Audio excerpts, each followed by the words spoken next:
Good evening, everyone, and welcome to Brent Council's Holocaust Memorial event.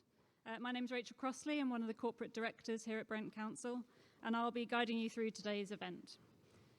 So tonight's ceremony will feature a range of contributions, including testimonies from genocide survivors Ivor Perl and Sophie Masabe, a performance from the London Cantorial Singers, and commemorative readings.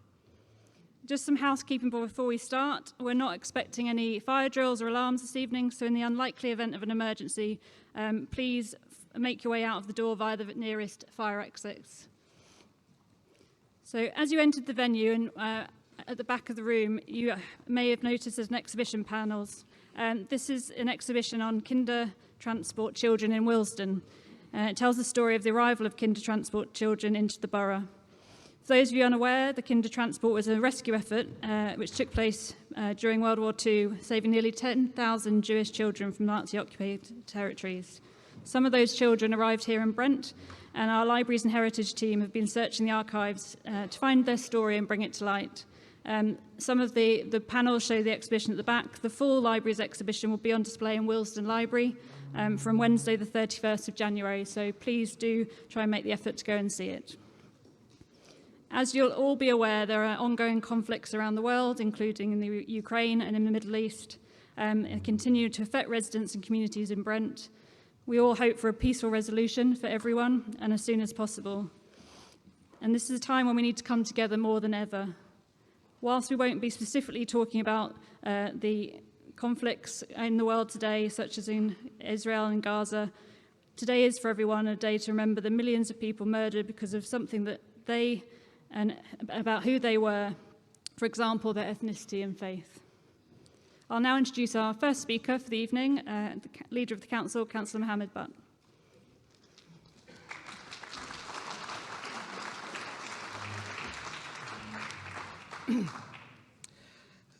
Good evening. I would like to welcome you all as we gather here to commemorate Holocaust Memorial Day.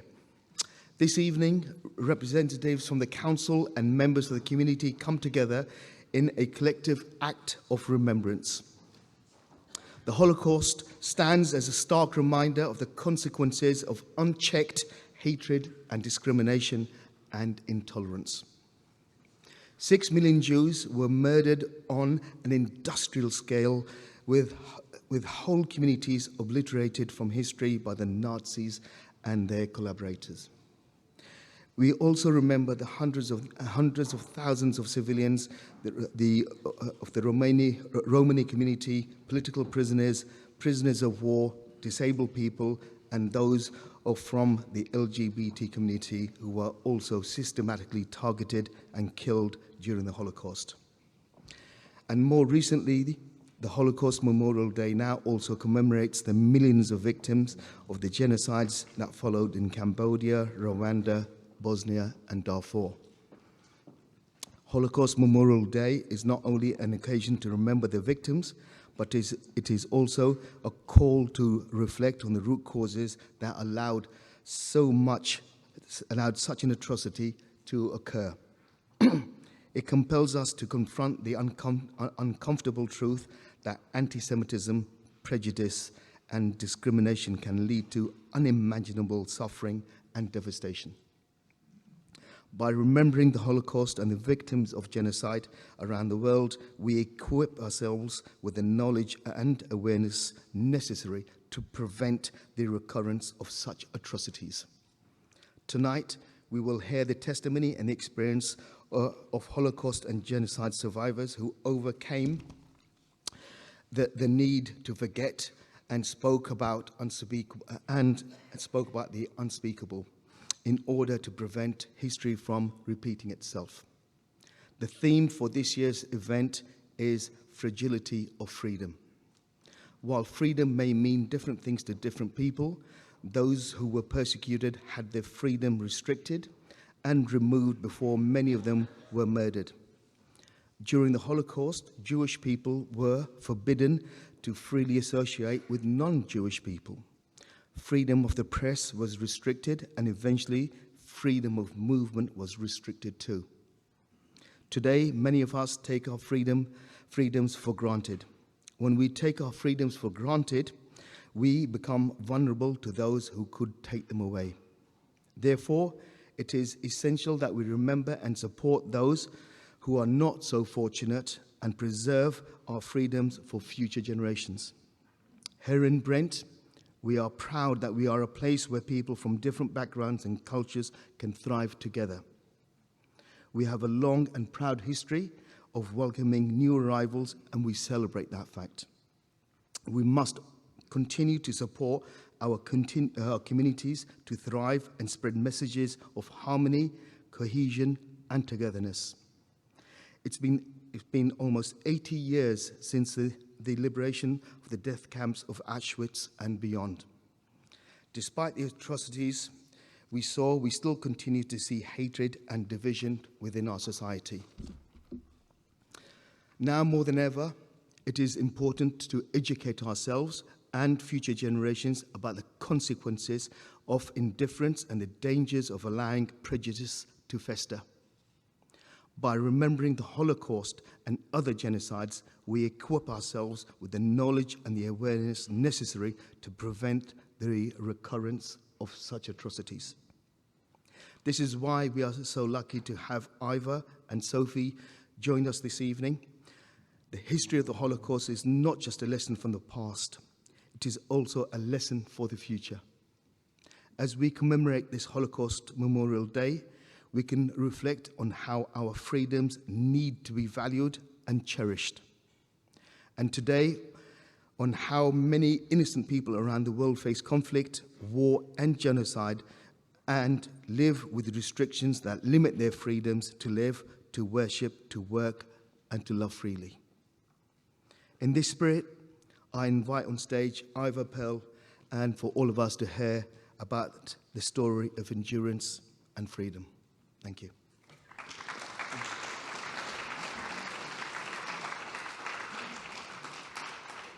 So, just before we invite Ivor to the stage, we'll first hear his story through a video narrative. And this will be followed then by a short guided question and answer session. The film we will watch does contain some graphic images that some viewers may find unsettling, but this content has been included in the film to demonstrate the reality of the Holocaust.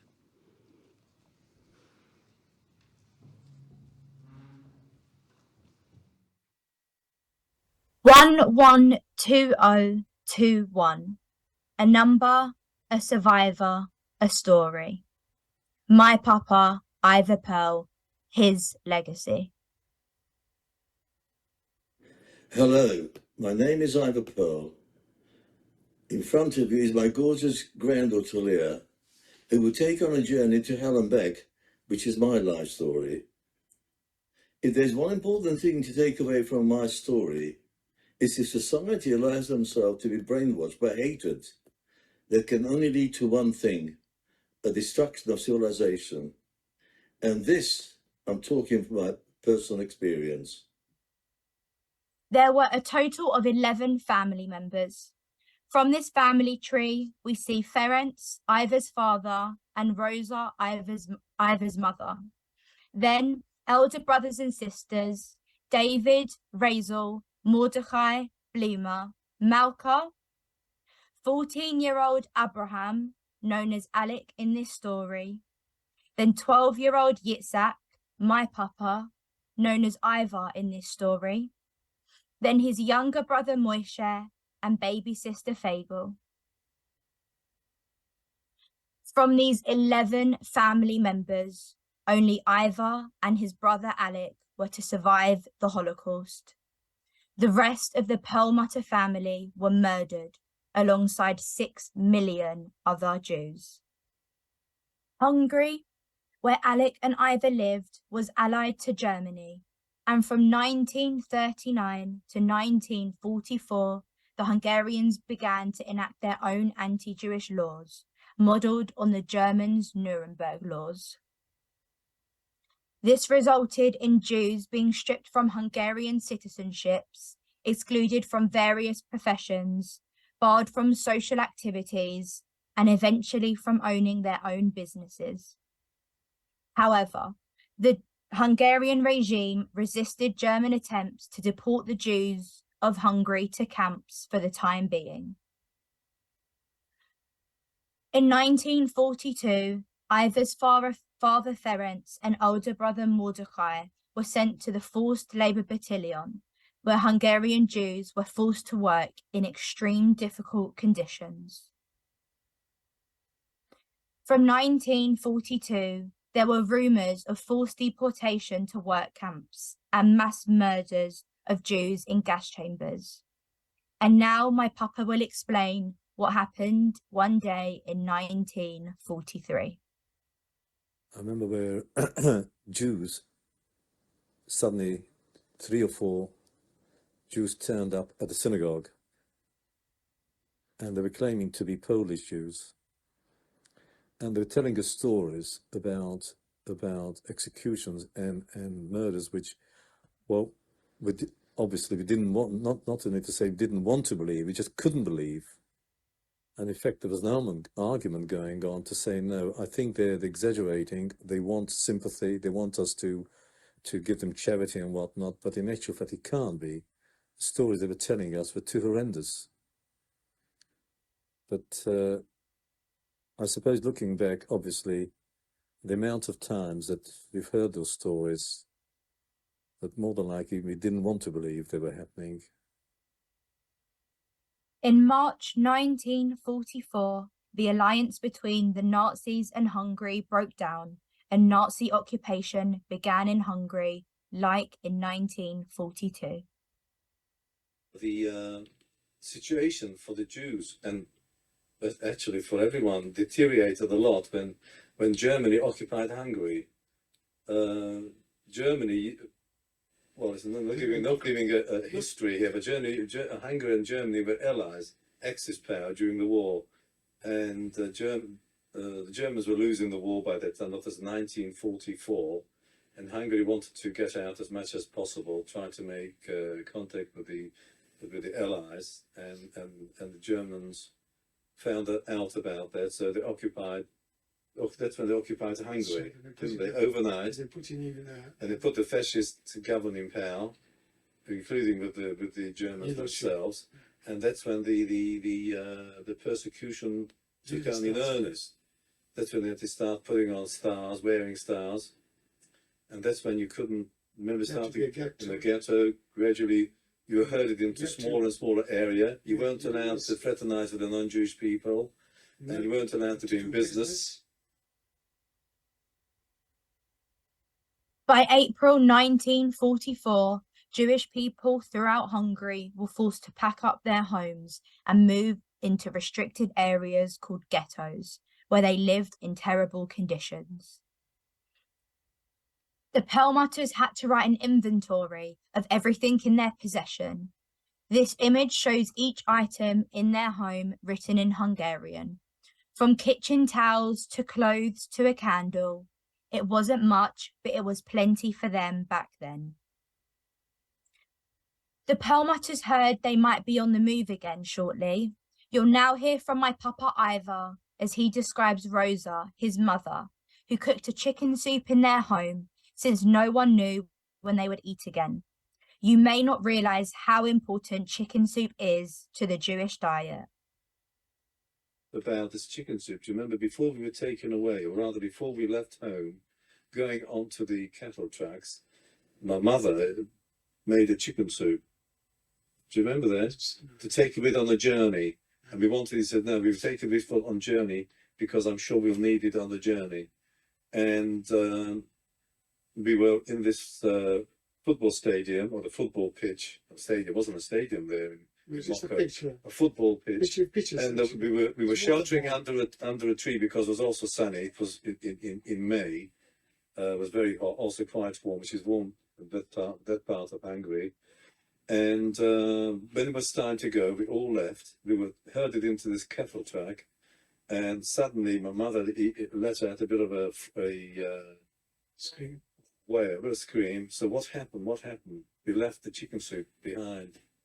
And of course, many a times for the following days while we were in the cattle truck, when we were absolutely starving, that soup wouldn't have come in useful.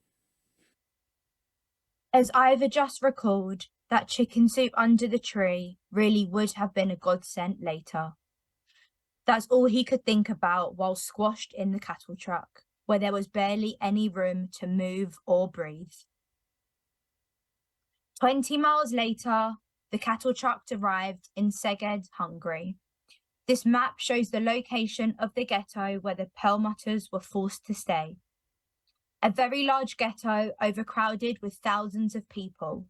The conditions here were a lot worse than the ghetto they were in before. They stayed in this ghetto for another few days before it was announced that the first transport to the new resettlement departed the following morning.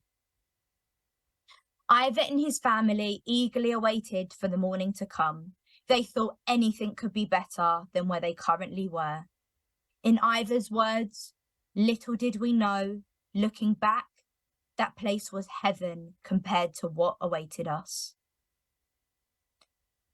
On the 25th of June, 1944, the Perlmutters were once again forcibly crammed onto a train with cattle wagons. Ivor, who was just 12 years old, began the journey with a glimmer of hope. But this optimism swiftly faded into despair during the grueling 6-day passage. Packed tightly together, they endured appalling conditions, squashed together with just a small bucket to relieve themselves, no food, and very little water. After this long journey, they finally arrived at Auschwitz concentration camp. The scene that unfolded before them was full of commotion and shouting. My papa describes what he heard and saw. As you can imagine, for 4 days, being on the train like that, there's 70, 80 people. We arrived at weather like this, absolutely stifling hot. And of course, as the train stopped, German guards kept on going past, any sick people on board. I remember falling down on the floor, holding my head, and suddenly I opened my eye and I could see what happened. All these thousands of people, women and children one side, men the other side, kept on pointing left and right, left and right. Now Ivor will explain what happened as they started to get off the cattle trucks. Loads of people, loads of dogs, loads of guards, and a lot of people with striped uniforms on, and kept on shouting in Yiddish, which fortunately we spoke, as I said earlier, saying that eat up all your food, don't save any food, eat up all your food, and the children must say you're older than you are. You must say you're older than you are. The SS guards began to shout, "Get in a line, men and boys one side, women and children the other." Ivor was separated from his mother, 4 sisters, and little brother. At that time, Ivor didn't realize that would be the last time he ever saw his mother and 3 of his siblings, Malka, Moshe, and Fagel. 12-year-old Ivor was greeted sternly by a man in white gloves who asked him how old he was. My papa remembered being told to say you were 16 years old, so he said he was 16. The guard paused for a second, whilst my papa's heart was racing. The white gloves pointed to the right. That day, my papa got to live.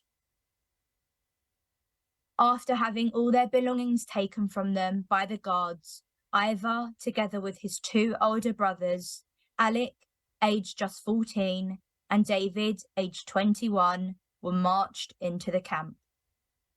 They were instructed to undress, sprayed with water, and had their heads shaved. This marked their final shower until liberation a year later. The Nazis sold the shorn hair to German firms as raw material. The image on the right is from the current Auschwitz Museum, showing 2,000 kg of some of this hair. After the showers, they were handed their striped uniform, which little did they know was to last them until liberation. Inside the camp, Ivor could see dozens of huge barracks divided by double electrified barbed fences about 4 meters high, with watchtowers every 100 yards, with large machine guns pointing out of them. Inside the barrack, Ivor was absolutely horrified. Long, 3-tiered bunks with wooden slates either side, with a raised platform in the middle, about 3 foot high. I'm now going to play a clip from 2018 when I accompanied my papa and mother to Auschwitz for the first time. And we go back to one of the barracks very similar to where my papa and his brothers were kept. By the time my papa left Auschwitz, there was nearly 1,000 people to one barrack. You see, 700 Yeah. people in one. Yeah. 700 people in a block. And towards the end, 1,000. And did you just sleep on this? Yeah. Yeah.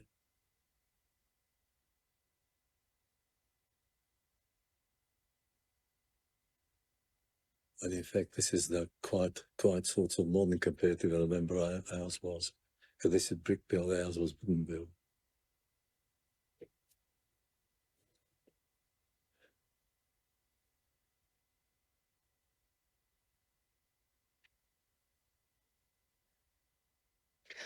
I just tried to imagine what it must have been like. And I asked him how many to a bunk, and he said as many as you could fit in. And Leah thought that, you know, that they had something here, maybe straw or something. No, just, I mean, it's just like you see photos, but until you see it, I suppose, you know, and you put it into context.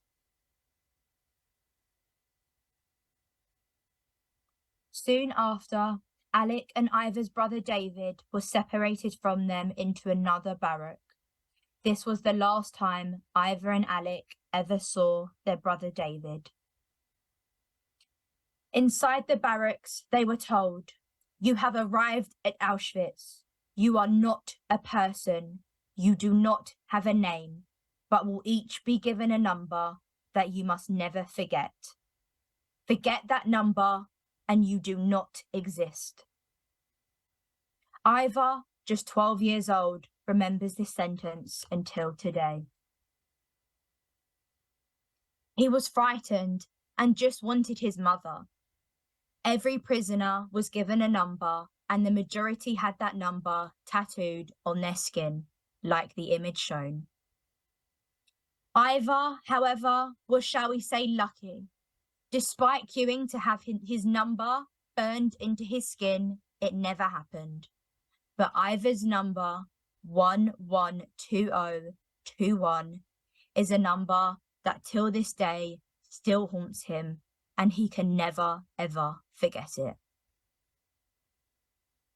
Every day, the prisoners were marched and forced to work.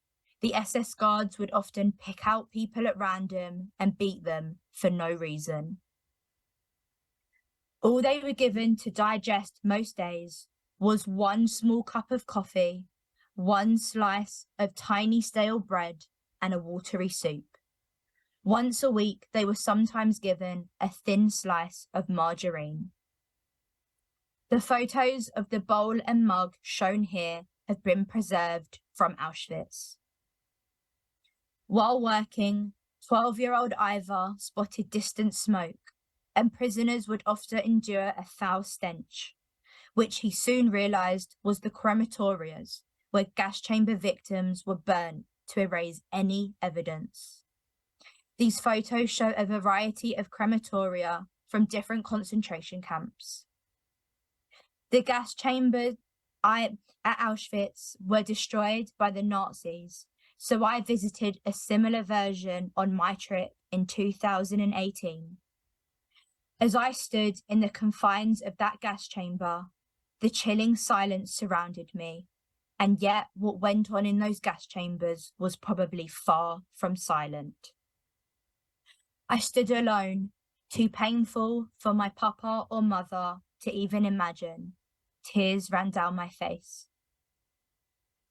as I contemplated the immense suffering that had taken place here, likely my family's suffering. In that solemn moment, I realised that I wasn't just a visitor like most people that would come and go through that door, but a bearer of a legacy. Volunteering for extra work on a Sunday was the only way to get extra food in the camps, so Ivor and Alec would often help in the kitchens where they were allowed to lick the food bowls the SS guards would eat from. One Sunday, walking towards Ivor and Alec were their two sisters, Rachel and Bloomer. They were overjoyed to see each other, but of course there was no sign of his mother, older sister Malka, younger brother Moishe, or baby sister Fagel. Rachel and Bloomer hid the truth that they had been taken away and murdered in the gas chambers. After a while, they kissed each other goodbye and said, if possible, they'll meet up again. Ivor and Alec never saw their two sisters again. Here shows beautiful Rachel on the left, and unfortunately, I don't have any photos of Bloomer. You'll now hear from Ivor about one Sunday while working in the SS guard kitchens and the air raid siren sounded. We had to go into the barrack. We ended up in a block where only children were there. And when it all clear siren sounded, we were, the doors of the barrack could not open up. And we kept on shouting, why don't you open the door and let us out? But what happened was suddenly 2 or 3 German, I think, doctors arrived in the barrack with white coats. You could see they were doctors, and we had to undress ourselves and walk in front of them to point out which of us were able to work, which were not able to work. And there was such a lot of commotion going on, and children running backwards and forwards. They just couldn't cope with it. They went out and they locked the gate altogether. And my brother didn't realize where I was. Somehow or other, I'm not quite sure how, he managed to persuade me to escape through a window at the top. Although I was very, very worried to do anything like it. I'm not quite sure how, but he managed to escape, to help me out from the block. And during the night, we heard an awful lot of commotions with lorries turning, running. And the following morning, we woke up and we found that the whole block of children's block were emptied, and during the night they were all taken to the gas chamber. If my brother would not have been there to save me, that was the second time, I certainly would have faced certain death. After a few months in Auschwitz had painfully passed, and Ivor turned to skin and bone with lice covering him, he was wandering around in the camps one day when he froze in his tracks. He could not believe his eyes. There stood Ivor and Alec's father, Ferenc. I did meet my father in Auschwitz, surprisingly enough. And I remember walking along with my brother, and my brother said to me, look, Daddy's here. I said, where? But I feel so sad that I remember walking with him, holding my hand and my brother's hand, and was talking to my brother. He hardly said anything to me. And I felt as though I wish I could ask him or talk to him. But then I thought to myself, what must he have felt holding my hand, 12 years old there, not to be able to protect him?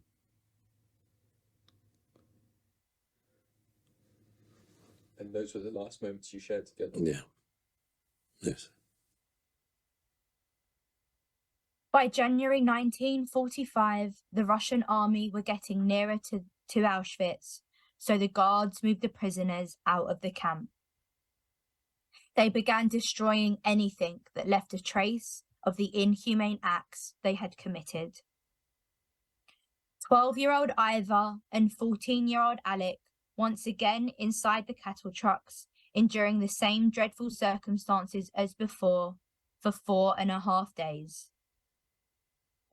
Eventually, their journey led them to Kaufering for Hurlach, located in Germany, which served as a subcamp under the Dachau concentration camp. The conditions in this place were beyond dreadful, resulting in the loss of approximately half of the 30,000 prisoners due to the chilling cold, agonizing hunger, rampant diseases, and the ruthless executions. Seeing dead, lifeless bodies lying around the camp became a daily sight for Ivor. He always knew when someone had died in his barrack, as the lice and fleas that would usually infest him and his uniform would suddenly vanish. Ivor recalls always seeing wheelbarrows with dead or very sick people in them. The dead were taken outside of the camps and dumped into mass graves. Forced to work in freezing conditions, by now Ivor was in a dreadful state, and things became so bad that some days he would look for grass or roots to eat. Due to the conditions, fleas, and lack of hygiene, Ivor became very sick with typhus, a condition that very few people survive as it is so brutal. Ivor was sent straight to the sick block. From here, very few prisoners ever return. As you can see, shown in red was the sick block at the Kaufering 4 Dachau concentration camp. One day, Alec appeared with a friend to the sick block.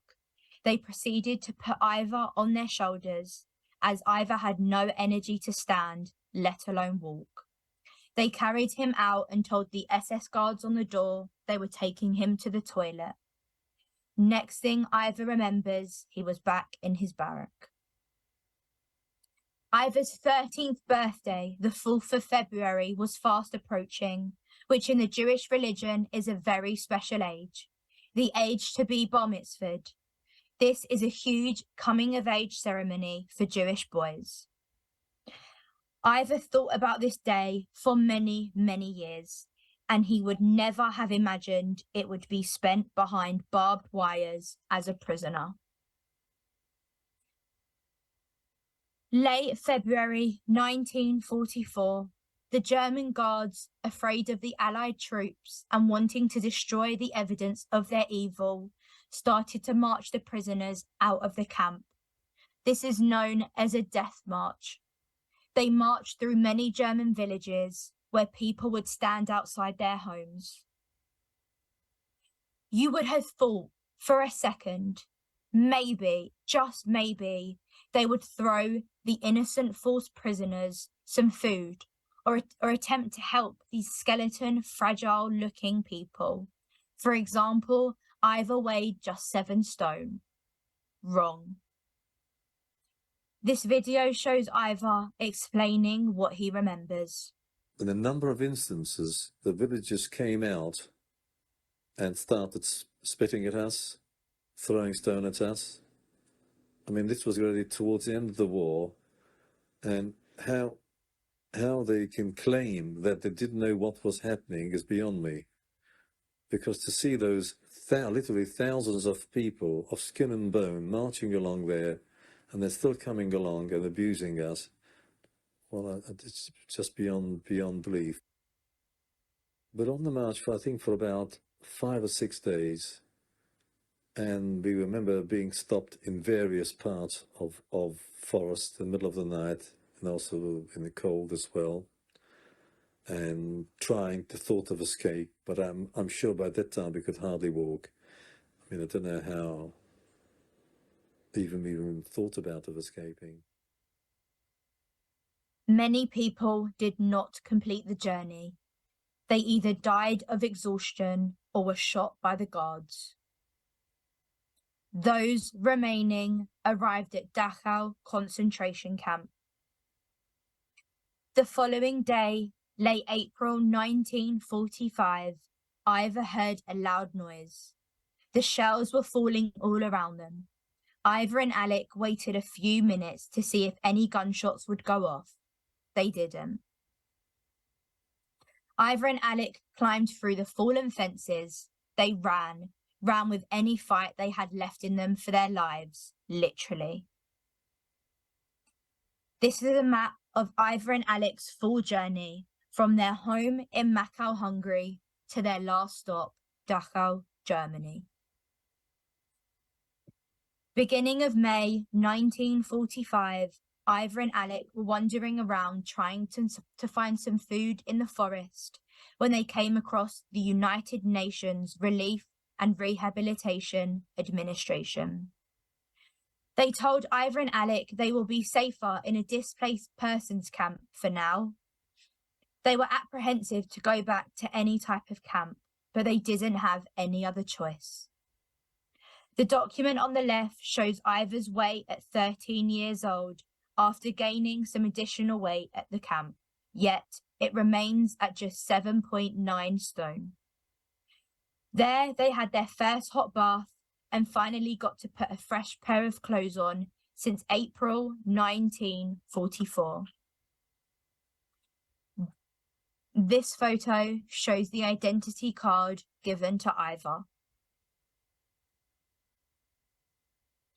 After a couple of weeks, once Ivor and Alec gained a little strength, they made inquiries about their family. It didn't take long for the Red Cross to get back to Ivor and Alec with the sad but not surprising news that no one else in their family survived the concentration camps. Ivor and Alec were absolutely heartbroken. Out of 11 family members, only Ivor and Alec survived. I'd like to take this moment to remember their names. This was one of just many Jewish family members murdered. If we observed a minute's silence for each Jewish life lost in the Holocaust, our silence would last 11.5 years. Mid-October 1945, Ivor and Alec were planning on returning to Hungary. However, after finding out all their family members had been murdered, they did not want to return. They wanted to get on the first plane out of that hellhole. Early November, a Jewish community in England managed to arrange the safe passage of 900 young people. Ivor, aged 13, and Alec, aged 15, arrived in Southampton. They spent time there, also in Ascot and then Manchester, learning and studying while supported by a refugee committee. Finally, they moved to Hackney. Ivor found work in the clothing trade. He changed his name from Isaac Perlmutter to Ivor Perl. He felt he needed a new identity, a new start in life. Ivor was 19 years old when he was introduced to a young lady named Rhoda and enjoyed their first date so much that they continued to see each other. And the rest was history. Fast forward to the 18th of January, 1953, my Papa Ivor and my Nana Rhoda married at Shoreditch Town Hall. The Pearls were official. Ivor built a successful manufacturing fashion business in Adler Street at the age of 21 called Rovey Fashion. Where it was so successful, Ivor was able to retire early. Ivor and Rhoda travelled all around the world together, making amazing memories. They went on to have 4 children, 3 girls and 1 boy, all named after some of my Papa's siblings. Alec, my kind, loving great uncle, Ivor's brother, sadly passed away with cancer in 2003. My Papa not only lost his brother and best friend, but the person who also saved him many times from death. My beautiful Nana Rhoda, Ivor's wife, sadly passed away with dementia in 2016. Dealing with both these losses proved to be an immense challenge for my Papa, as you can imagine. It had been an extended period of time since he had experienced the pain of losing a loved one, and many of the agonizing memories from the concentration camps resurfaced once more. However, Ivor possesses a resilient spirit. He stands as the most mentally robust individual I have ever encountered. He gathers his strengths and continues to move forward despite the hardships. He truly is my hero. Ivor rightfully received his BEM title from Queen Elizabeth in 2019 for dedicating his life to educating others about the Holocaust and telling his story. Fast forward to today, 2023. Ivor has 6 grandchildren and 5 great-grandchildren. He is 91 years old and thriving. He lives in North London and has the busiest social life ever. He still gives some Holocaust talks, and he regularly goes to large events to represent all the survivors out there. In 1999, after keeping silent about Ivor's Holocaust experiences for around 5 decades, my Nana Rhoda encouraged him to document his story for the benefit of my family, who knew very little about his traumatic start in life, as it was too painful for him to ever share. In 2023, Ivor republished his book for the world to read. You now understand the significance of the title, Chicken Soup Under the Tree. I hope you leave this room today understanding the importance of remembering the Holocaust and actively contribute towards a world that embraces diversity and encourages greater tolerance and inclusivity. Now, I'll share with you 3 principles that Ivor firmly believes in life. Do not be a bystander ever to any kind of racism or prejudice, including anti-Semitism. No matter how many times you get knocked down, pick yourself up and try your best to carry on. If I can do it, you can. It is far better and easier to love than to hate.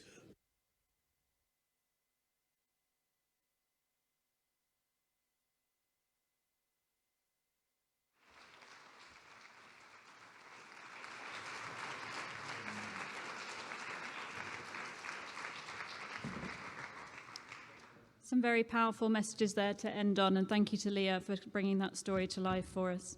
I'd now like to welcome Ivor Perl, BEM, to the stage. He'll be accompanied by Charles Vitez, who is going to lead a short question and answer.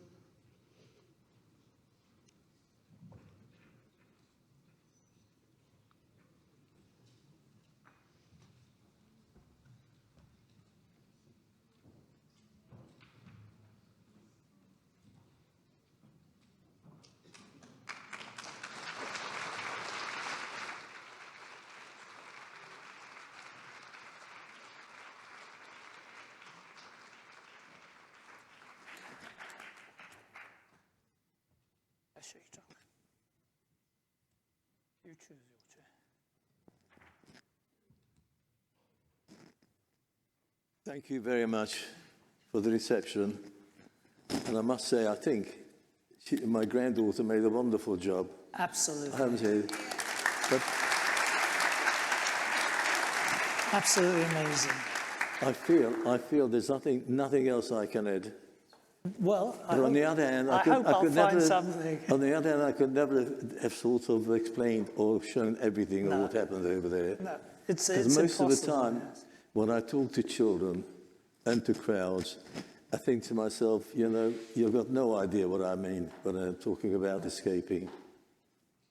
Anyway. So my only qualification to ask questions of Ivor is that I am the second generation. I'm a child of survivors, also from Hungary. So Ivor and I are landsmen. As I said, if anything, I would like to discuss a lot of the knowledge that you have, which I haven't got, which I don't remember from back home. We're all drawn from different sources. Yes. One of the things really interesting, which wasn't covered here, because after all, she's 2 generations after you. What a different world it was that you grew up in Mokol, which is a relatively small town in Hungary, in the south of Hungary. and we're talking about 80 years ago. Can you give us a little bit of an Well, idea of what life was the like? best way I can tell you exactly what happened, there was when I was in the Cheder, the school, Yeah. religious studies, they said there's going to be you must come Saturday morning outside the street to watch. There'll be 3 motor cars going past. So I'm saying is this is so backwards that to have 3 motor cars going along in one day was like an event. Yeah. Like if that doesn't tell you what life was like, nothing will.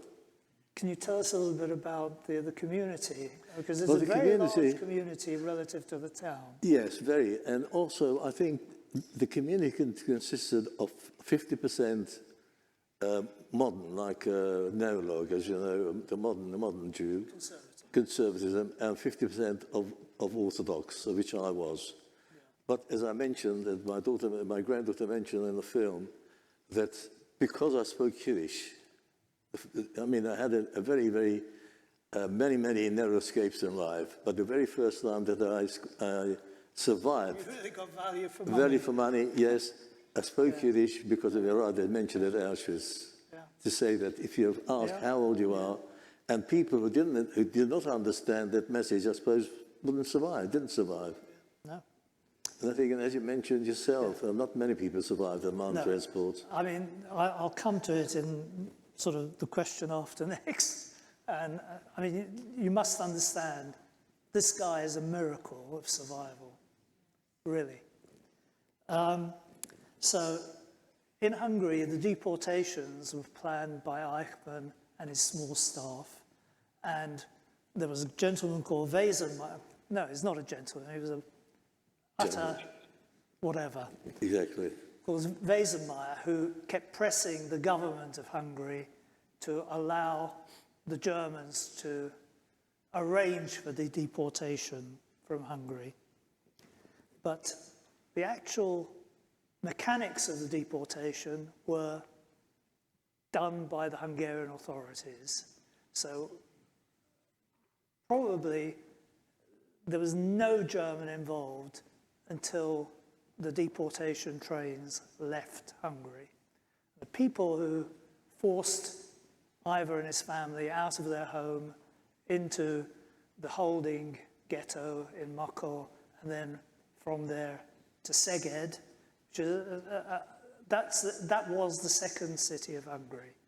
And it was a big industrial city compared to small town Mokor. But sorry to interrupt you, but while you're mentioning about, Please. we used to play with non-Jewish boys, literally, Absolutely. till 2 weeks before deportation. Yeah. So, And the boys we used to play with helped the gendarme to herd us into the train. I mean, this was the thing that I hadn't ever heard before, was that although the gendarmerie, this was a military police That's right. of sorts. They were not locals. They were people who, chosen for brutality. And but Ivor tells me that the Boy Scouts, Boy Scouts were their helpers. So they were pulling people out of their homes, and the big gendarme with his rifle, because they were always armed, was standing by and making sure that you came, and sticking them onto the train to Szeged. And I mean, what did you feel about these Boy Scouts? You must have known these people. I mean, if they knew, what about us? What did we know? Yeah, But I might sort of digress slightly. please. If I, just as a thing, how many Jewish people here do you think would make provisions to leave England because of anti-Semitism? No. No, wait a minute. I'm saying it for a reason. Yeah, We had exactly the same thing. yeah. It's said in Hungary, You were why don't you do Hungarians, something yes. about it to protect Yeah. yourself? What? I mean, come on. This was Hungary, It must have yes. gone out to non-Jewish people, but all right, we can Yeah. manage that. But I mean, to have seen the Boy Scouts who were your neighbours' children helping them, that must have been mind-blowing. It was. So I think somebody once said that in 1939, the genie bottle was opened and the devil flew out. It's a devil's brew, yeah. So you arrived in Szeged. So Makol, the concentration area, was the football pitch. In Szeged, it was a disused brick factory. That's right. And from all that I've learned, because Szeged is very important to me because that's where my mother was deported from. Also, 8,500 people were crammed into every inch of this disused brickworks. And they planned 3 transports out of Szeged. And Ivor was unfortunate, very unfortunate, because only the first transport on 25th June went all the way through to Auschwitz. The other 2 transports, the 27th of June, 29th of June, were blocked because of air action, which disrupted the rail service. And my mother was on the second transport, which was stopped at a place called Strasshof, which is just outside Vienna. And from there, those who could work, fit for labor, went to factories and to farms. And those who couldn't, as soon as the rail reopened, straight to Auschwitz. So transport 1 was basically all the way to Auschwitz. And as we know, less than 10% survived. Transport 2 was partly to Auschwitz, partly to forced labor. And there was a reasonable survival rate. Transport 3 was actually much better placed for survival. Transport 1 was virtually a death sentence. But did I write in the book about why we went on Transport 1? Yeah, I mean, who would have believed that anything could be worse than the disused brick factory? I mean, people who had been used to even not a very good standard of life would have said, I mean, this is terrible. You can hardly turn around in this place. It's 8,500 people were crammed into it. And so this guy had an angel on his shoulder. Well, do you know, when you talk about that, you bring something else into it. Please. Yeah. Where was that angel in Well, the first place? this is why I keep telling God that sometimes he's got to do better. I suppose, is there a rabbi, is a priest in the house? There are plenty. Maybe he can tell us. So, may I ask you about Auschwitz? Yeah. So you arrived in Auschwitz and you got through the selection and you were allocated to a barracks. So were you always in the same barracks throughout your stay there, or were you moved around? No. Auschwitz was only an extermination camp. There was not many people lived there, and as a slave, you were there only until they found other sort of places for the labor force to go to. Right. So no, in Auschwitz we stayed in Block 4 all the time while I was there. But you weren't selected for any forced labor outside the camp? No. Which is, again, a very big plus. Well. Very big plus. So who were the other people in your Block 4? Were they Hungarian Jews? Were they Polish Jews? Also the Czech Jews as well, Yeah. and Polish Jews also came. A lot of them. But the one thing that I don't think you mentioned at all about even in Auschwitz there was a hierarchy. Right. The day that we arrived there, I'm walking along in the sunshine in Auschwitz in the camps. There's a Polish camp there also standing next to me. And I said, oh, I can see from a uniform you've just arrived. You must be a modular Hungarian. Yeah. I said, oh, you know nothing from pain because we've been here for months. You've just arrived. I thought to myself, as a youngster, I said, how can you differentiate how people suffer? Yeah. So it's beyond imagination, beyond. So what language did you use in the barracks? Were you speaking Hungarian? A number or of barracks. Obviously, we spoke Yiddish, Hungarian, Polish. Yeah. I mean, but the language that you had to understand what it's all about was German. Yeah. And presumably with Yiddish, it was a good crossover. Yes, very much so. Very much so. So what did you talk about to these people? What life experiences I'm did talking they... about, I was a 12-year-old boy. Yeah. And I listened quite often of elder people talking. Yeah. I think to myself, well, I don't know, I'm sure they don't know what they're talking about. But little did I realize, I mean, what they were talking about earlier on was nothing to what was awaiting for us in the next few months. But I only spoke about to my brother and friends. Yeah. Needless to say, what else could one talk to grown-up people? Because we're probably running out of time, as usual. Yes, could I jump to your rebirth in the United Kingdom? Well, as explained on the film, that initially we wanted to go back to Hungary. That didn't work out. What for? But I didn't say that. We wanted to go to Palestine. Right. I mean, where else could one go as a survivor? Yeah. But a British mandate, of course, the problem at the time was quite sort of also problematical. And so we couldn't go to Palestine. But they said that the Jewish organization went to the government, so that at least can you help us, let us some children in. They said, well, all right, well, after a lot of negotiations, they said, we'll give you permission for 1,000 children to be brought over to England.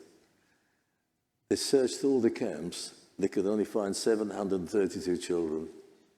There wasn't 1,000 children survived of the 730 children that came to England. And as I was the youngest one alive, we had the first option to go where we want to go to. Yeah. That's when I came to England, fortunately. Can I ask you a personal interest? How long did it take you to learn English? Oh. Because you don't speak with a Hungarian accent. Well, I was very determined from day one. I mean, there wasn't the opportunity that you got nowadays to learn. I was determined to go to the library practically every day if I could and try to read and learn. It was gradual, but determination. Yeah. You spoke to me about, you'd set yourself goals of independence. This was a successful businessman who started life with next to nothing. He came to England with nothing, and he worked hard, set up factory, business, and he had children, he married, he had children. What a victory over Hitler. What a victory. Very much so. Very, very much so.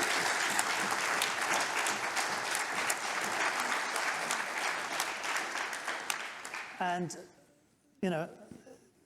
not everyone receives a BEM, but Ivor was awarded the BEM, which is really Britain's way of saying, thank you for your contribution to British society. So this is a man that I'm very proud of. Who not only arrived and took some, this is a man who gave back to society. So he is a miracle. Thank you so much for allowing us to share your personal story. I know parts of that film must have been very distressing for you. Very. But I must say one thing that please. I don't know if people have heard of Richard Dawkins. Professor Richard Dawkins wrote a book called God's Delusion. Yes. Have you heard of it? Yes. He ends Don't up. have to agree. No, he ends up on two things. They said that, every time Jews suffered, other people suffered as well. Yeah. But the Jews keep coming back stronger and stronger. Think to myself, if I was to go back to the anti-Semites, I'd tell them, well, why didn't you become Jewish rather than us giving up our religion? Yeah. But talking about that, purely for the history, because a lot of other people here as well, they're talking about the Second World War, 6 million Jews died. Yeah. If I were to ask the congregation, could you ask them how many people died in the Second World War? Oh, even I wouldn't know that. Do people know? 58 million people died in the Second World War. And all through what I'm saying is, we talk about the Holocaust. This was something complete and utterly we hope once in a lifetime experience. I hope never. But other people die as well. Yeah, no. They're never alone.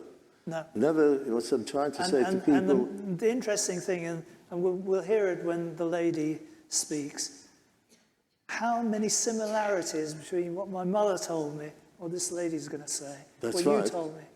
I mean, That's right. Man's inhumanity to man is inexplicable to me, and I don't know. But anyway, thank you so much. Andrew, thank you for accepting.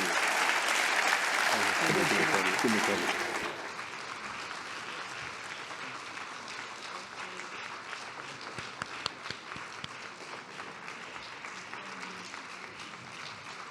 Thank you to Ivor.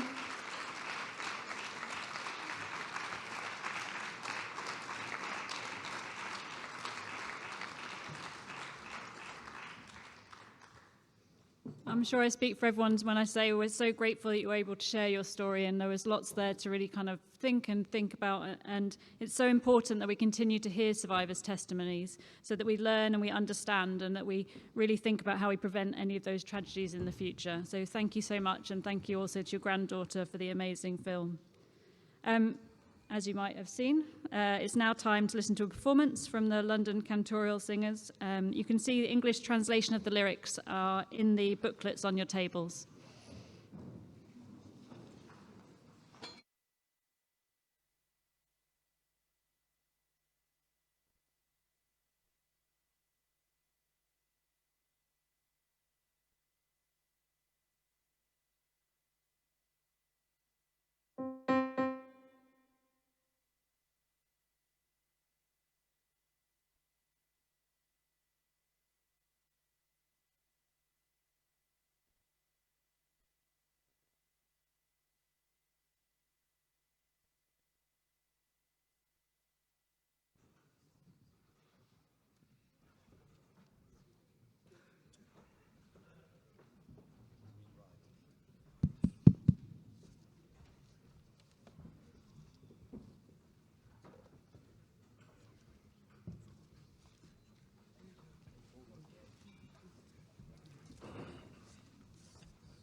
To move along, or do you want me to be okay? Are you okay for me to be here? That's all right.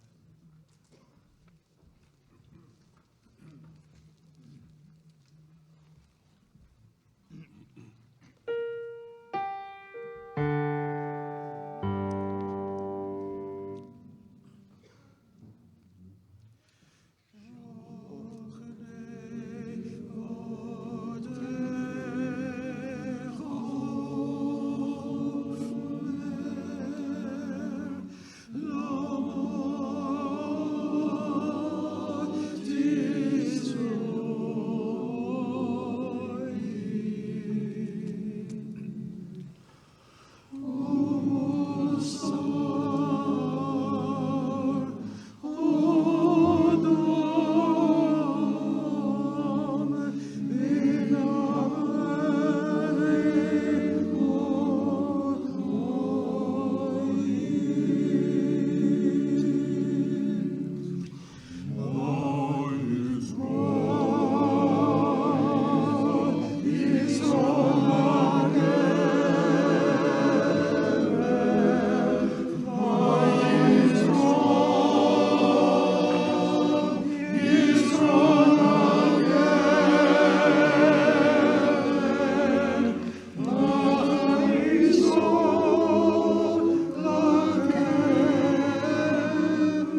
This song, Lotte Da, is a song which is written by an Italian non-Jew called Continiello.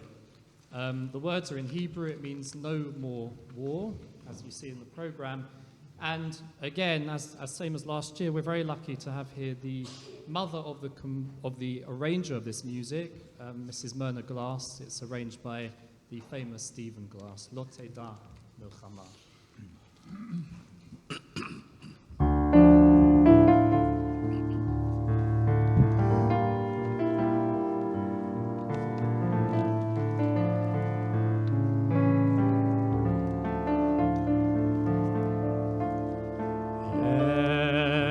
Chemdad avotai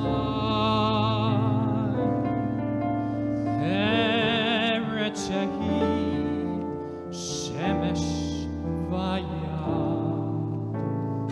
Eretz sheli admatai Al selotayich sar avada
Thank you to the singers for that amazing performance. I'd now like to welcome to the stage Olivia Marks Waldman, the CEO of the Holocaust Memorial Day Trust, who's going to speak to us.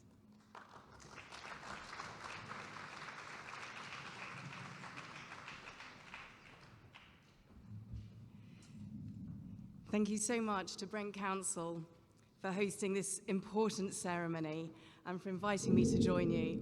And Ivor, what an honour to be at an event with you, and you must be so proud of Leah. Please tell her from all of us what a mensch, what kavod she's giving you, and to all of us. And thank you also to Generation who have worked with her to produce that very, very powerful presentation. My friends, civic events really are for everybody and play a vital role in bringing communities together and forming part of core events that are happening right across the country. And at civic events like this, everybody can join in. The Holocaust Memorial Day Trust's theme this year is the fragility of freedom. The murder of 6 million Jews by the Nazis and their collaborators could not have taken place without the steady erosion of everyday freedoms in the years leading up to the Holocaust. Anne Frank's freedom to education alongside her peers was restricted when she was forced to leave her public school and join a Jewish-only school. Marla Tribich's freedom of movement was restricted and destroyed when she was forced to move to a ghetto in Poland. Similar processes have been followed in the genocides that have taken place since the Holocaust in Cambodia, Rwanda, Bosnia, and Darfur. As prejudice is normalized and then encouraged, even the freedom to live is taken away. And this year, as we come together on Holocaust Memorial Day 2024, we commemorate the 30th anniversary of the genocide against the Tutsi in Rwanda. And it is another honor for me to be sharing this event with Sophie, who we'll hear from shortly. On Holocaust Memorial Day 2024, we can reflect together on how freedom is fragile and vulnerable to abuse. Local government events such as this are particularly important. All of you in Brent Council, staff, councillors, spend your time improving the lives of the people of Brent. Your duties are to provide and manage services that make lives healthier, safer, and better. You protect people's freedoms.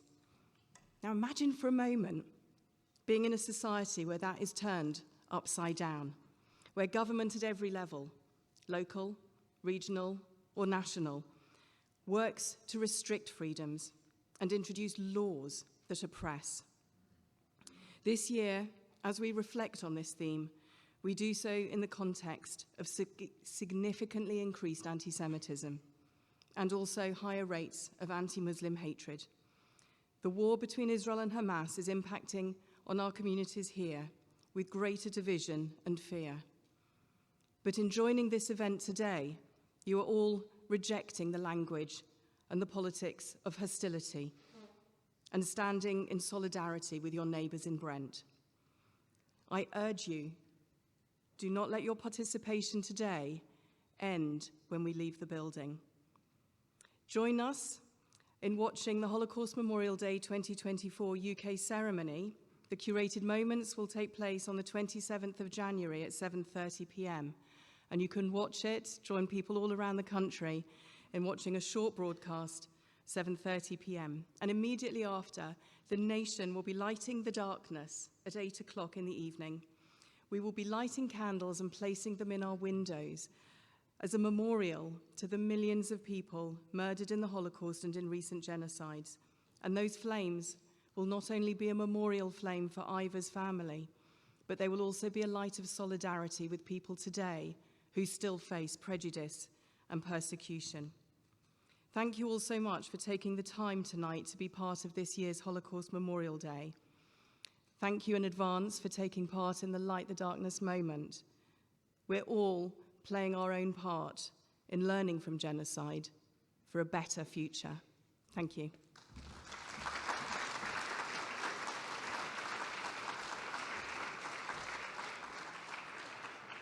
Thank you, Olivia. Sadly, as we know, in the years following the Holocaust, genocide has continued to be carried out. And this evening we were also remembering all those who were murdered or affected by genocides elsewhere. 2024 is a particularly important year as it marks the 30th anniversary of the Rwandan genocide. Our next speaker is Sophie Masabe, who's going to speak to us about her story of survival and share that with us tonight. But first, I understand we've got a short filmed.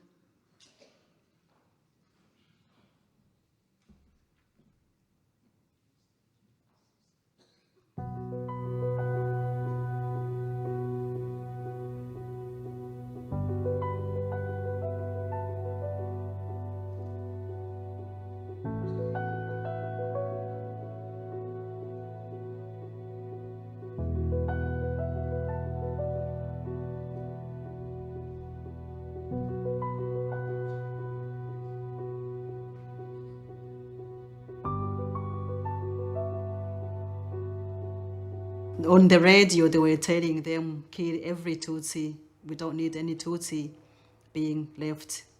So take your machetes, take everything you've got, go and kill every Tutsi. That's when we start seeing all the Hutus walking on the street with the machetes.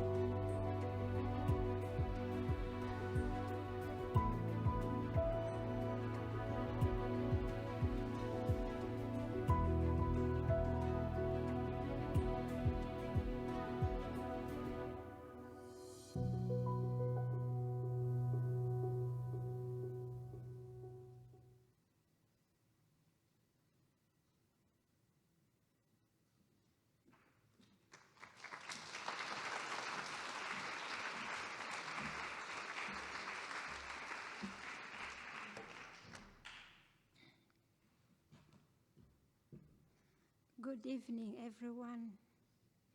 I'm here to share with you how I survived the genocide against Tutsi, which took place in Rwanda in 1994.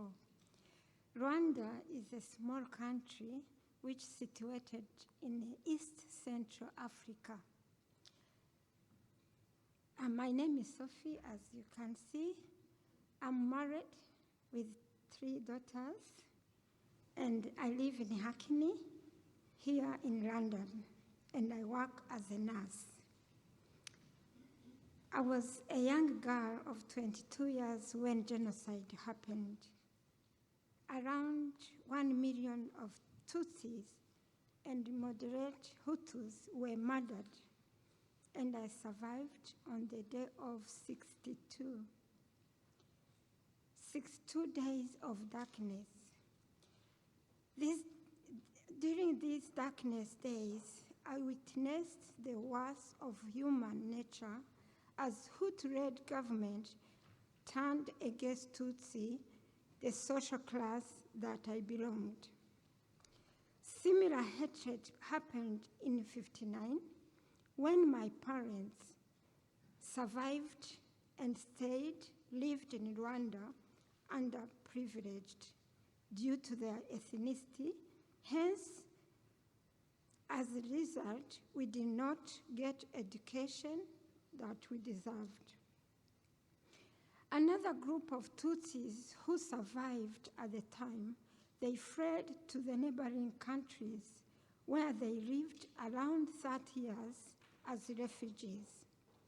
The Rwanda political situation denied them to freely return to their country. As a result, these refugees decided to group themselves and returned home by force under the name RPF, stands for Rwanda Patriotic Front. They started their journey home in 1990. The outbreak of this civil war triggered further increase of hatred of Tutsi inside the country, which caused the plan of genocide. I witnessed this because I was a grown-up girl. The mass genocide began when I was in my Easter holidays with my family in Kigali, the capital city. We were 8 of us in the household: my mom, my dad, my 3 brothers, 2 nieces, and myself. 4 were killed: my father, my 2 brothers, and my niece. I lost over 50 relatives, neighbors, and friends during this genocide. This discrimination and torture against Tutsi has been going on for a long time before the genocide began in 1994.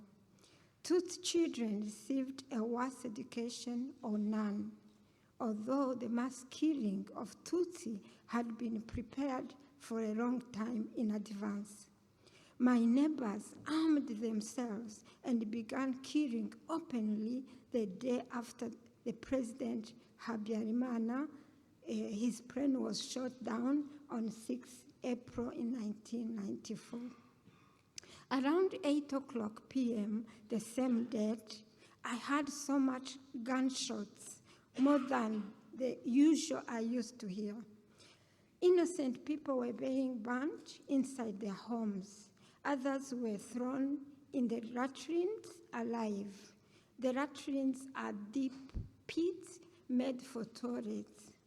There were those who were thrown in the rivers, tied up together. So many other deaths that I cannot describe here. Many pits has been dug near Tutsi homes before the genocide began. We had been told that there were to be public latrines. But once the killing began, those pits were used for the bodies of those innocents. Now you can ask yourself, how did you survive? We lived in the city where we survived by buying food every day. Roadblocks were placed in every street to stop everyone passing, checking their IDs. If one found Tutsi, there was no mercy, murdered. The lucky ones were paying money to be shot. There was no water, no food. Water supply was cut off in the city.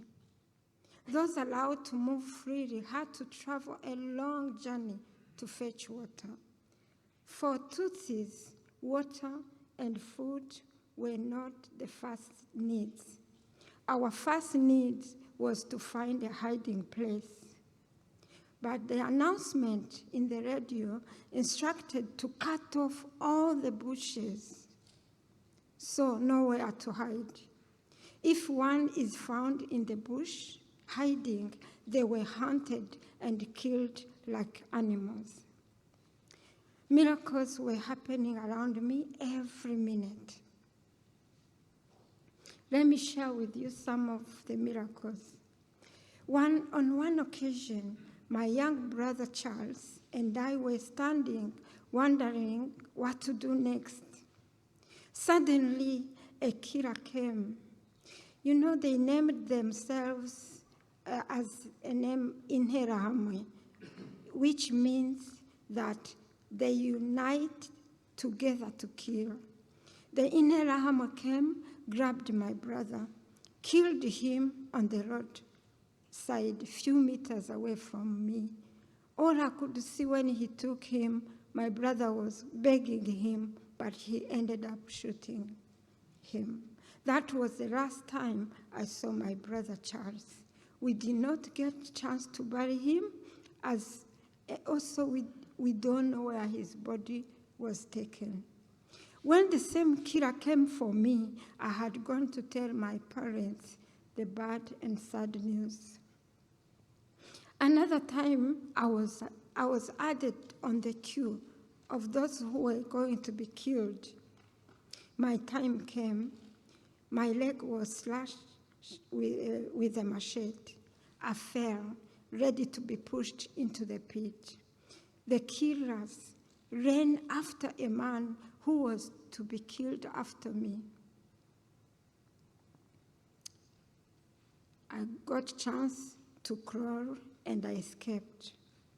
There was another day when a group of killers came for me in the house, calling my name. I was with my mom alone in the house. When I tried to open the door for them, that door couldn't open. The door had refused to open since that very morning. My mom insisted that I should escape through other door. By the time the killers entered, I had gone. When they did not get me, they spared my mom's life. One time, I was found by one of the killers. He took me to his home. His aim was to first go and kill my family, then keep me for rape. I stayed in his home. He did not harm me until I escaped. Going home, I saw one of the killers making preparation of the pit which was near my home. It was my family to be killed. As I approached, I saw my brother Dan making a small sign. I remember him doing like this: "We are going to be killed. Go away." That was the day my father, my young brother Dan, and my niece Odette lost their lives at the same time. As they were thrown in that pit near my home. Just to let you know that because I knew where they were thrown, the best we could do, after 10 years, their remains were exhumed from that pit. They were buried decently in a genocide memorial at Gisozi. This place is being visited even today. Continuing my story, from my home, I needed to flee further from the killing of my family, searching for the safety. With the help of my good neighbor and one of my brother, Reuben, I fled towards one of the cathedrals in the city called St. Paul, miles away from my home. My brother told me to follow him, a good neighbor walking behind me. It was not an easy journey. I was found among the crowd at a roadblock, and the soldier said to me that I have to be killed immediately. The Militian man pushed me to stand by the side of the road, and as he stood in front of me, he raised his gun. I made a quick prayer. My prayer was to ask my God to accept me in his kingdom. When the time comes, I could see death. I waited to die, but a miracle happened. I saw a bullet dropping on the floor instead of coming towards me. Then I saw the killer bending to pick it up. Then I stopped seeing anything or hearing anything around me. I was just in a vision. I was just like dreaming. My brother, Reuben, was around, tells me that the killers came and covered my eyes so that they could kill me without looking at them. They thought I had magic to stop the bullet. My brother had their discussion how they were going to kill me. He promised them money, 200 francs, equivalent of 20p. This money in Rwanda, it can buy like a bunch of vegetables. They uncovered my eyes. I survived from being killed because of 20p my brother gave to them. We continued the journey. Arriving in the church, I found there my mom, who had made it before me. I joined many people in that church. The statistics says that we were around 2,500, but we were not guaranteed to survive.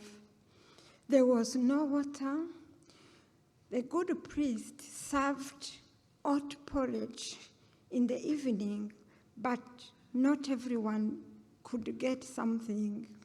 Again, this was not a problem for us. The major problem was every day the killers came to pick up some people to be killed.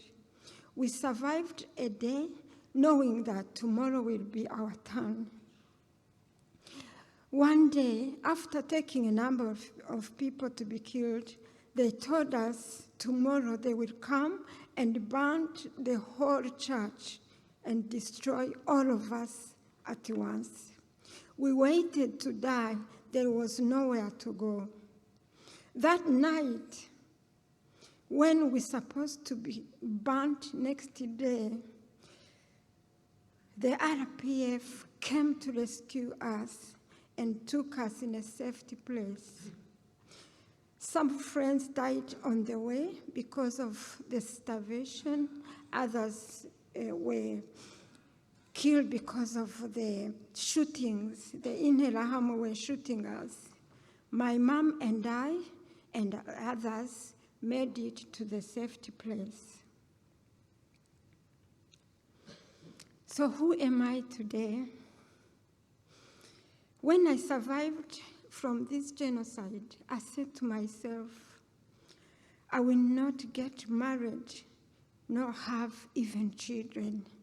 I did not want to be more hurt again losing my own. I said to myself, because one day I was going to be killed since I was studying to become a nurse, I wanted to stop being a nurse. But I vowed not to hate anybody, even those who murdered my people. Today I see how my God had a plan for my life. It happened that I went to study in India. My intention of going to India, I was running away from getting married. The pressure was too much at home. I thought that no man in India will be interested in me. I felt that I was nobody. I felt that I was hated by everyone. But reaching in India, I met someone.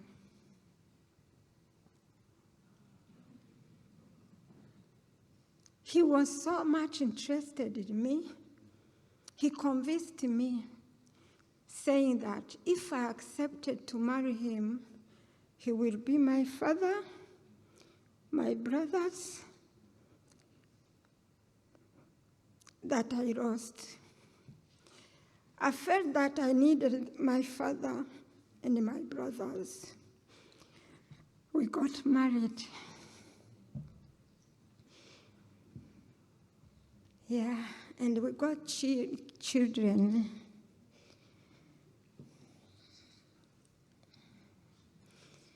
Yeah, and I'm happy together with my family.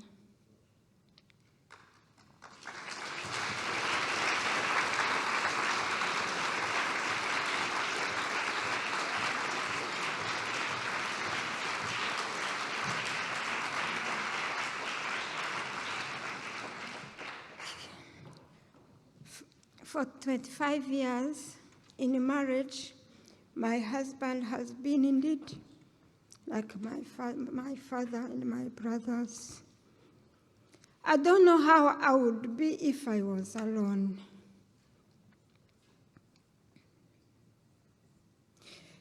I had also vowed not to work as a nurse, but in 2010, I graduated here in England. Today, I work as a nurse. I still not have a room for hatred in my heart. In conclusion, for 15 years, I did not want to speak and reveal who I was. I did not want anybody to know what happened to me. But today, I talk often in the schools and other places as I'm speaking today to you today. I have no fear to share my story as I used to be. I remember Olivia, she used to invite me and never used to allow anybody to take me photos or recording. But today you can publish me anywhere. I don't care. Yeah. I want people to know about what happened in Rwanda in '94 so that they can learn from the past and move on with life. Most importantly, through my sad story, I want people to find ways to prevent future similar atrocities to happen anywhere in the world. Thank you so much for listening.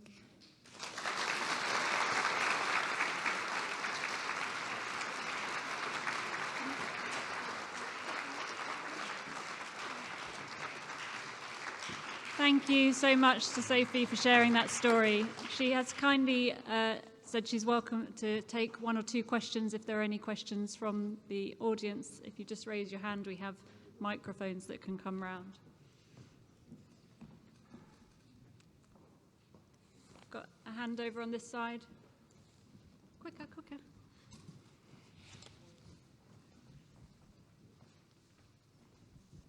Thank you very much for sharing your moving story with us. What is the status of the Tutsis now in Rwanda? That's a good question. After the liberation, the RPF took over the country and they removed that there is no tribe. Today, every Rwandan is one, is Rwandan, no Tutsi, no Hutu. Did I answer your question? Yeah, thank you. Thank you, Sophie. Any second question from anyone in the audience? Down the front.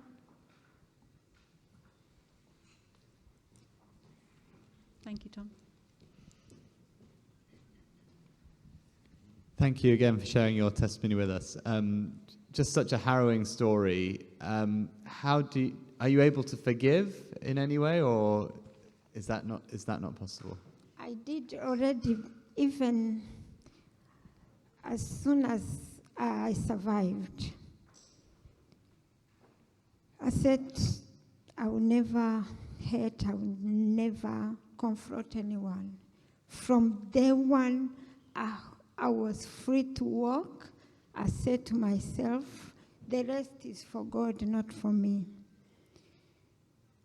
I greet those who did bad things. I even have some numbers in my phones. We talk. Yeah.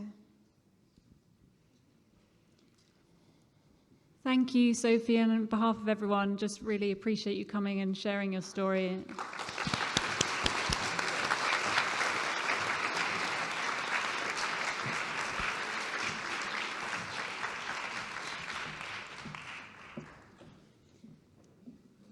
So we'll now light the candles of remembrance in remembrance of the 6 million Jews murdered under the Nazi regime, and hear 3 poems written by Primo Levi, Italian Jewish Holocaust survivor. The candles will be lit by representatives of the Brent Multi-Faith Forum, and our poems will be read by Ariant.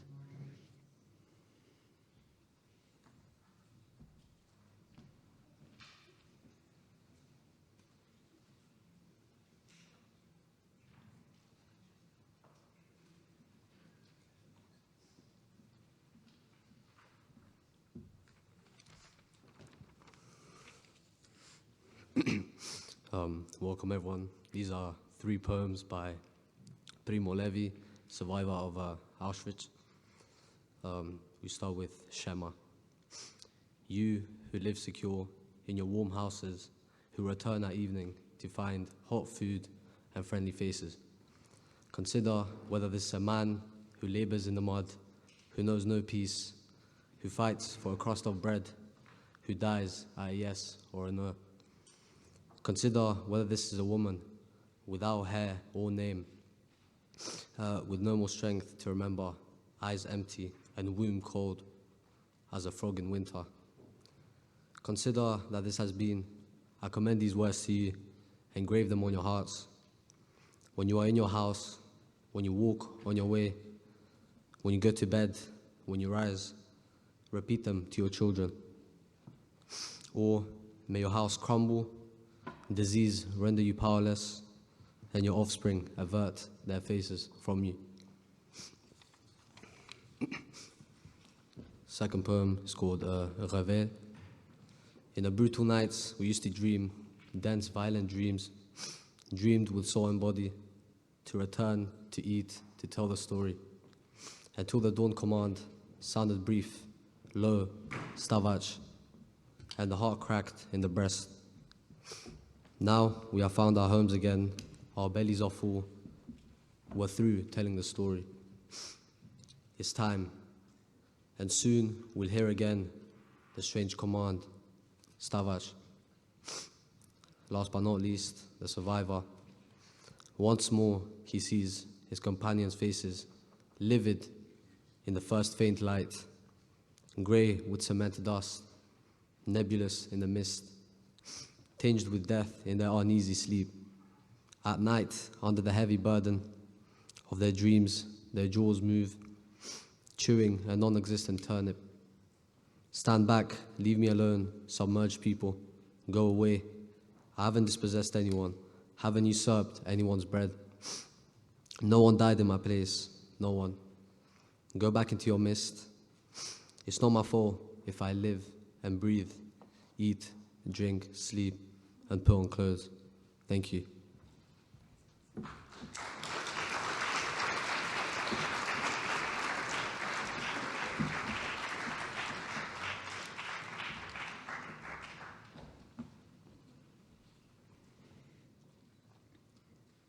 I'd now like to invite Cantor Henry Black and the London Cantorial Singers to share the Holocaust Memorial Prayer.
Zohar harakia מזהירים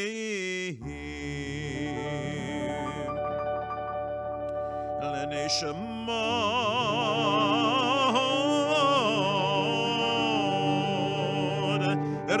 רבבות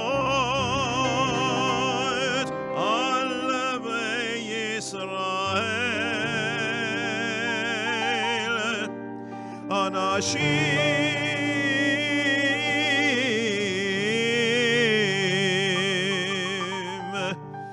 וטף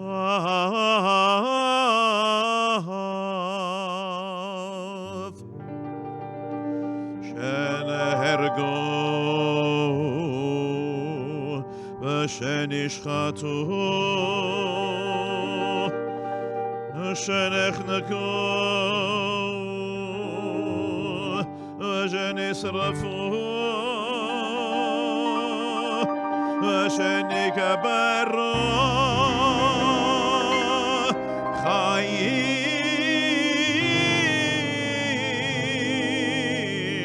על קידוש השם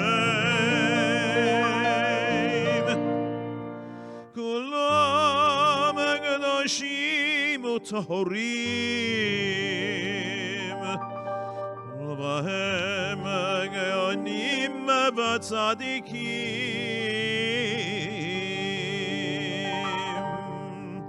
ארצי הלבנון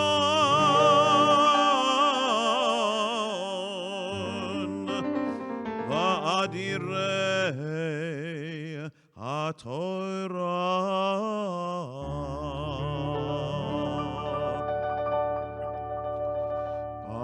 על הרחמים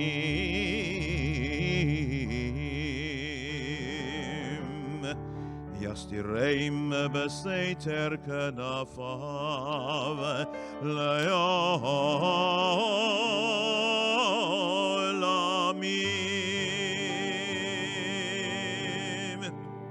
ויצרור בצרור החיים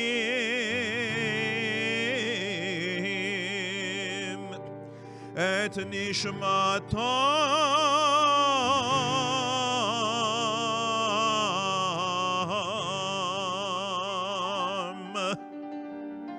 אדוני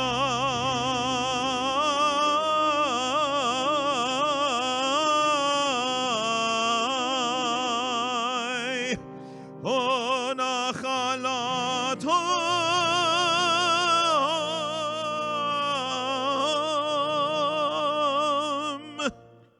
בגן עדן תהי מנוחתם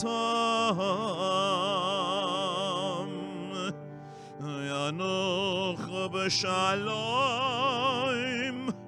על משכבם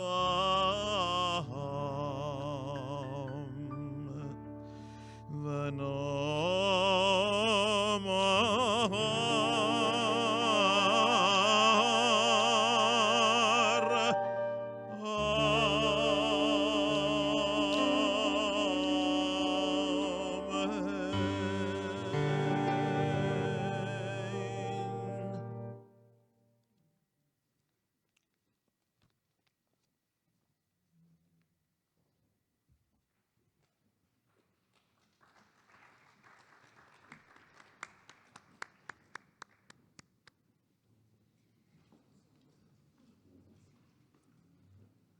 The stories we've heard this evening remind us of the importance of understanding and tolerance. And in that spirit, I'd now invite to the stage Rabbi Dr. Frank Dabber-Smith, who will give say a few words on behalf of the Brent Multi-Faith Forum.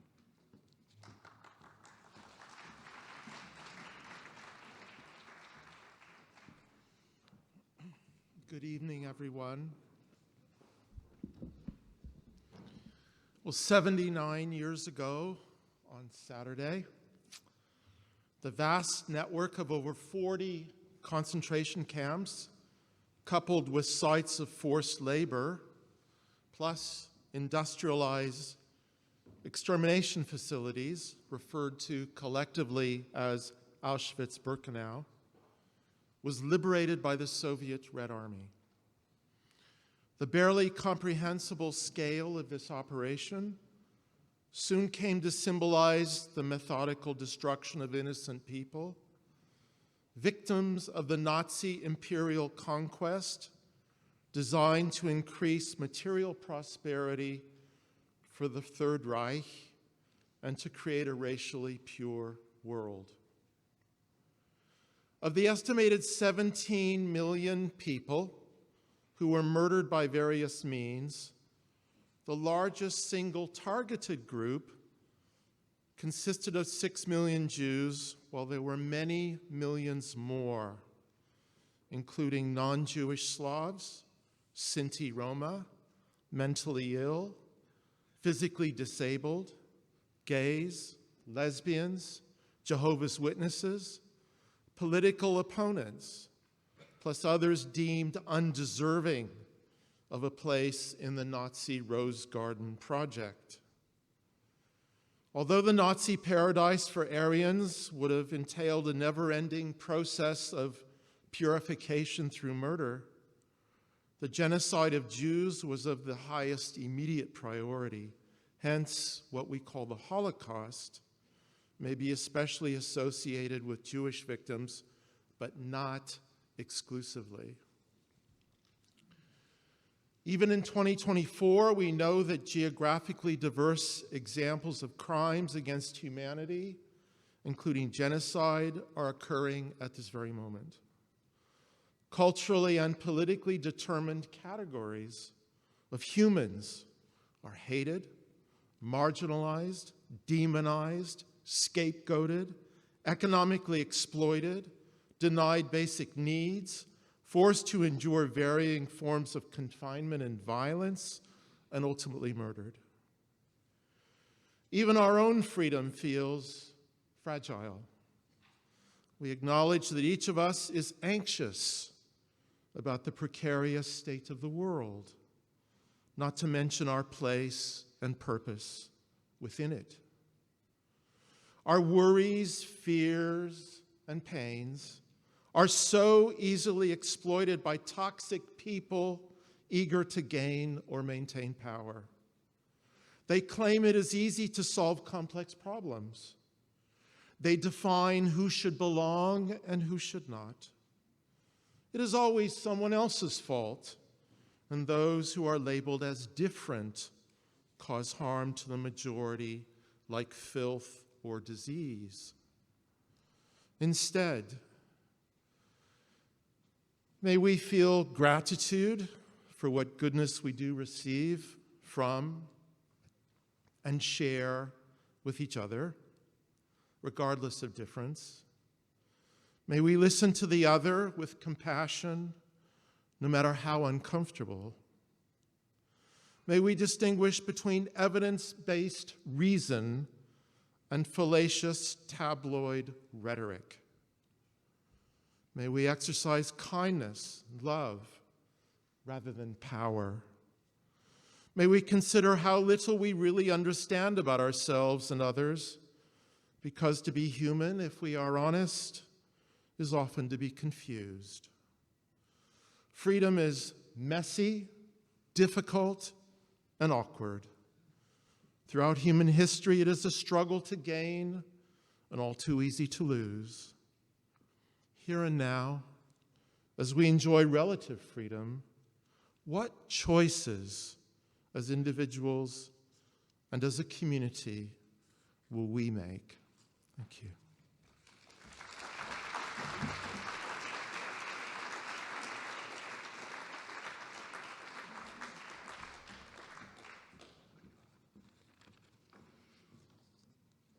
To conclude our evening, I hope you would join with me in a minute's silence to remember all the victims of the Holocaust and the victims of genocide from around the world. So if you feel able to and want to stand, let's take a minute's silence.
I'd like to thank everyone who's contributed to this evening, either in organising and for those testimonies we've heard.